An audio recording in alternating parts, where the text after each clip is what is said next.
Have you ever wondered about the bones of a story? What did the outline look like before the characters hijacked it? Ophelia Kee always wondered the same things about her own stories. As a discovery writer, the chaotic pantser style, not even the author knew how the tales in the Draoithe Saga would go until they went backward, analyzing one story while busy writing the next tale or two somehow never happened. Apparently, OK put things off long enough, and some fancy computer magic will provide us with those long-wished-for story overviews. We can finally X-ray the tales from the dream and see their skeletons. Shall we investigate the next story in the dream? Welcome to The Explainer. Today, we are diving deep into the steamy, magical universe of the Draoithe Saga. This is a sprawling world of ancient dragons, fated mates, and a reality where love isn't just a feeling, it's the most powerful magic of all. So here's our game plan. We'll start with a little orientation, welcoming you to the dream. Then we'll meet our key players, the dragons and elementals. We'll break down a fated mating and get into the magical rules of the Valkyrie bond. From there, we'll see how a sister in danger blows the whole story wide open, all leading to the main goal, restoring the balance. All right, first things first, what exactly is Draoithe? Well, the author Ophelia Kee says it best. This isn't your standard fantasy setting. Think of it as our world, but the veil has been ripped away. All the myths, legends, and fairy tales are real, and they're walking around among us.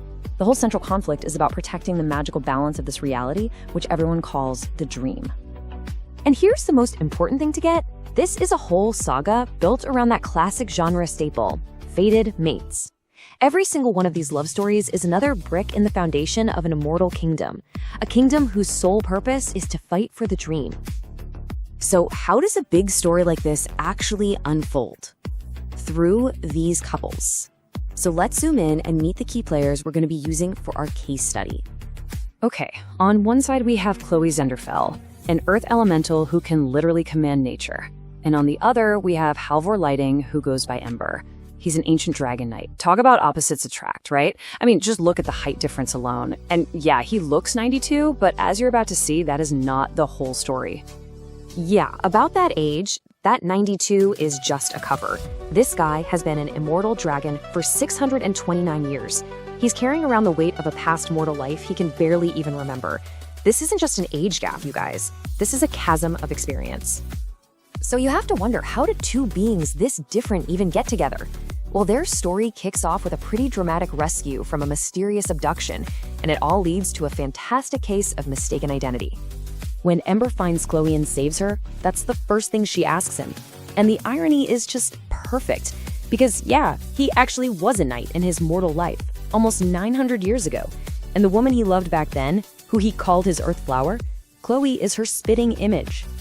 But this is where the story completely flips the script. Chloe is no damsel in distress. She takes one look at this dragon man and decides, yep, he's mine. She takes complete control of the situation. Using her magic, she grows a giant oak tree that blocks the hallway, trapping them both in his room so a prophecy about her sister can play out without any interruptions. Now, this fated mating isn't just some emotional thing. It's a magical contract. So, how do they make it official? This is where the rules of magic in Draoithe get really fascinating. Ember lays it all out for her. Turning his life mate into his Valkyrie is a 4-step ritual. And it is intense. It involves bites, drinking blood, claiming wings, and literally fusing their souls. It's a process that will permanently transform her and bind their magic together forever. At the very heart of this ritual, and really the whole saga, is something called the link. It's a psychic and emotional bond that snaps into place during their first intimate moment, as long as they maintain eye contact. After that, there are zero secrets. They can feel everything the other feels: joy, desire, pain, you name it. And it can never be broken. But of course, a deeply personal love story like this never happens in a vacuum. The bigger, much more dangerous world is about to come crashing in. Everything pivots when Chloe's sister, Spark, who we find out is being hunted by unknown enemies, misses a scheduled check-in call. Now, in their world, a missed call is not a small thing. It is a 5-alarm fire. An urgent rescue mission is triggered immediately, and you start to see just how high the stakes really are. And just like that, it is a frantic race against time. A team of powerful immortals, Ember included, mobilizes instantly. They're speeding towards San Antonio, and it all leads to a violent showdown at Chloe's abandoned floral shop. Inside the shop, it's their worst fears realized. There's Spark, and she's been cornered by 3 mysterious figures. The standoff escalates from 0 to 100 when one of the men reveals his true form, and he's a massive, powerful red dragon. At the exact same time, another attacker, a griffin, starts unleashing bolts of electricity, and the whole place just explodes into chaos. And in that critical moment, Ember sees a bolt of electricity heading right for Chloe and Spark. He deflects it, taking the full blast himself. He sacrifices himself to protect his new mate, and he goes down. Now, don't worry, being an immortal dragon has its perks. Ember is quickly resurrected by his king. But that act of sacrifice, that's what reveals the core theme of the whole saga. These individual romantic bonds are the very bedrock of the entire fight to save their world. And then we get the big twist. The red dragons? They weren't the enemy at all. They were actually protecting Spark because, get this, she is the fated mate of another powerful king. This is where you realize becoming a Valkyrie isn't just about romance. It's a strategic alliance. It's a transfer of power. Every single fated bond that gets formed is another major victory in the war to save the dream. Ember's declaration to Chloe just sums it all up perfectly.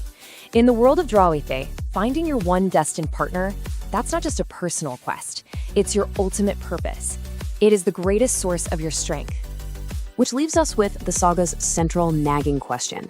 In a reality where destiny is a sure thing and love is literally a weapon, can the connection between 2 souls, just one single perfect bond, truly be powerful enough to restore an entire dream?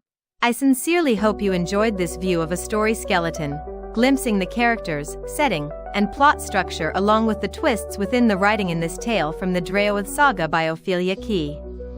Don't forget to like and subscribe for more original stories and audio adventures. A special thank you to OK Music Writers for writing and for sharing the Enter the Dream soundtrack. It's more than a story, it's an experience. Welcome to the dream.